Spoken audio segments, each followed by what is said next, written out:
ГСП онлайн. Городские новости сейчас. В воскресенье 10:00. Лыжная база ОРМЗ. Чемпионат и первенство Республики Коми. Третий тур. Закрытие лыжного сезона. 280 участников. Москва, Питер, Нижний Новгород, Киров, Архангельская область и почти вся Республика Коми. География впечатляет. Марафон посвящен памяти воина-интернационалиста Алексея Сверчевского.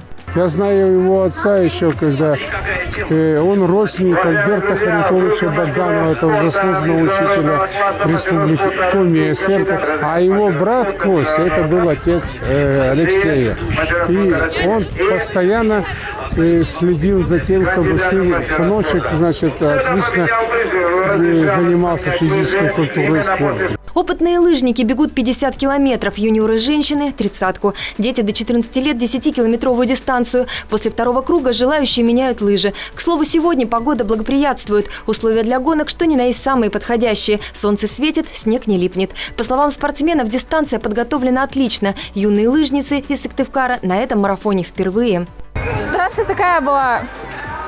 Вначале было очень легко, хорошо так шлось. В принципе, не трудно особо.